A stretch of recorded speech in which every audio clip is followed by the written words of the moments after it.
These are the times Colby Covington got humbled for being too cocky. You see Marty Fake Newsman's ugly smug? I'm gonna bounce it off the canvas and I'm gonna kick it into the third row. And maybe one of you lucky virgins will be able to catch it and take it home with you. Tune in tomorrow night, only on pay-per-view! There's a knockdown for Conor, trying to put Covington away. That is it! And still, Conor. I think we have unfinished business. I'll go 5 more rounds out in the parking lot right now, and I'm serious about that. I will see him again. I'm not done with him. Colby Covington is one of the cockiest guys in the UFC, but it wasn't always this way. In fact, there was a very specific moment when Colby's villain persona was born. After debuting in the UFC in 2014 and gaining a UFC record of 8 wins and just 1 loss in his first few years, it was no question that Colby was an impressive fighter. But instead of praise, he got a stern ultimatum for apparently being boring. The UFC made it clear as day that if he didn't put on a show against Damian Maia in 2017, his days in the promotion were numbered. They had told my manager, Dan Lambert, that they weren't going to re-sign me. They didn't like my style. They didn't like that I wasn't entertaining. And this is before I really started to become an entertainer and understand the entertainment aspect of this business. So with his career on the verge of collapse, Covington didn't just beat Damian Maia, he unleashed a fiery WWE-inspired promo after the fight that infuriated Brazilian fans and transformed him into the UFC's most hated villain overnight. I should have knocked him out! Brazil, you're a dog! All you filthy animals suck! I got one thing to say! Tyrone Woodley, I'm coming for you! If you don't answer the front door, I'm gonna knock it in and I'm gonna take what's mine! That welterweight belt! From that point forwards, it was all carnage as Covington turned into one of the cockiest yet skilled fighters in the game, and with 2 more wins after defeating Maia, Covington earned his shot at then welterweight champ Kamaru Usman, who would end up giving the newly turned villain his first complete beatdown. Covington had been trash-talking Usman long before their fight was even scheduled, but leading up to UFC 245, he took things up a notch. When did your balls drop? Because the only thing you're losing faster than your hairline is that Power Ranger belt. When did your balls drop? Stop faking injuries. Oh, you're out for 8 months with with 8 months with a hernia injury? It takes 6 weeks of recovery. Stop faking injuries. You're the Tyrone Woodley 2.0. I want people to hate me. That's a business model. No one cares about you. You're boring, man. People would rather watch flies fuck than watch you fight. He's not impressive. He sucks at fighting, and December 14th, I'm gonna expose him. Usman was fired up and ready for battle, and with the support of the entire MMA world behind him, he promised nothing less than pure violence. Let's make some noise on December 14th. You guys can't wait for me to murder this clown. Thank you. December 14th, there will be a beheading and everyone will see it and watch it live. Colby had the last word though. This is what's gonna happen tomorrow night. You see Marty Fake Newsman's ugly smug? I'm gonna bounce it off the canvas and I'm gonna kick it into the third row. And maybe one of you lucky virgins will be able to catch it and take it home with you. Tune in tomorrow night, only on pay-per-view!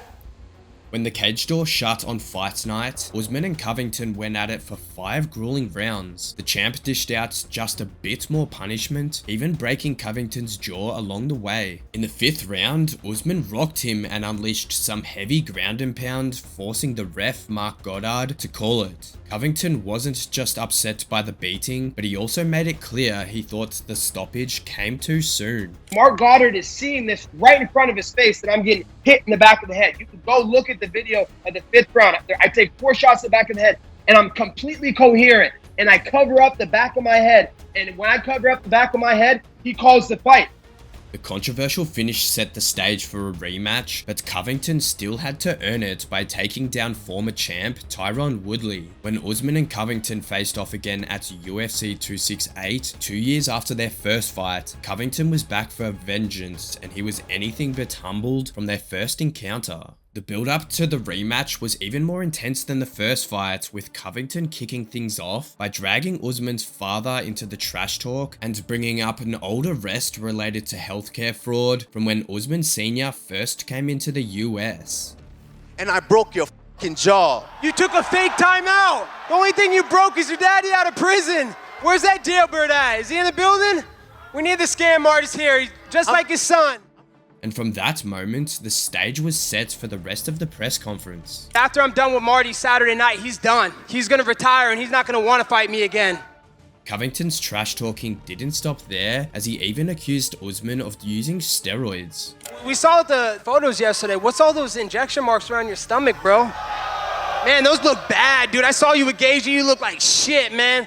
How many, dude, you can't cover the chemical imbalance in your body, bro. You got acne and craters all over your face and back, This is another grown man up here talking about another grown man's body. Colby, is there something you want to tell us? Usman's response to the chaos was short and sweet. Oh, he said it was, he didn't have me on his mind at all time, but I'm all he could talk about. I'm all he could talk about. I've been living up there, taking a shit up there, pissing all up there in his head. And Saturday night, I'll separate him from consciousness. Usman let his fists do the talking in the rematch as both men went to war, and midway into the fight, fans made it clear who they were backing.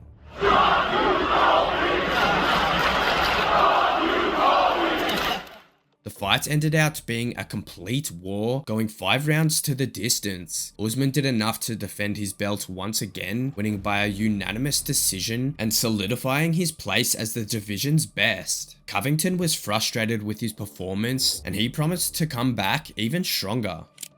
I think we have unfinished business. I'll go 5 more rounds out in the parking lot right now, and I'm serious about that. I will see him again. I'm not done with him. With a title shot out of the equation after back-to-back losses to Usman, Covington went after his best friend turned enemy, Jorge Masvidal, and beat him comfortably at UFC 272. But Gamebred would attack him outside a restaurant just weeks later and force chaos out of action for nearly 2 years. Upon his return, Covington secured a title shot against then-champ Leon Edwards, heading into which he brought his trash-talking to new lows and would be badly punished for it. Leading into their UFC 296 bout, Covington talked a ton of trash aimed at Edwards in the press conferences. Do you think Leon might be a tougher fight for you than Usman? No, it's a way easier fight than Usman. I mean, I fought Usman when he was in his absolute prime. This guy got lucky at a Hail Mary in the end of the fight to save him. So who's he beat besides that? 40-year-old Cerrone, 40-year-old fucking Nate Diaz, like Ricky Waters? Where's his resume so impressive? He's literally got the personality of a fucking slug. He makes Usman look like James fucking Brown. It knocked you out. That's all that matters. He didn't knock me out. He didn't knock me out, dude. He didn't knock me out. The ref had to cheat. I beat his ass for 5 rounds straight. Edwards didn't react much to Covington's trash talk at first, but things took a serious turn when he crossed the line by bringing up the champ's father. Edwards' father, a former Kingston gang member, was tragically shot dead in a London club in 2004 over a money-related conflict. Literally, you're so fucking stupid. On Saturday night, I'm gonna bring you to a place you never want to be. I'm gonna bring you to 7th layer hell. Okay. No, I'm bringing you to 7th layer hell. We'll say what's up to your dad while we're there. Oh!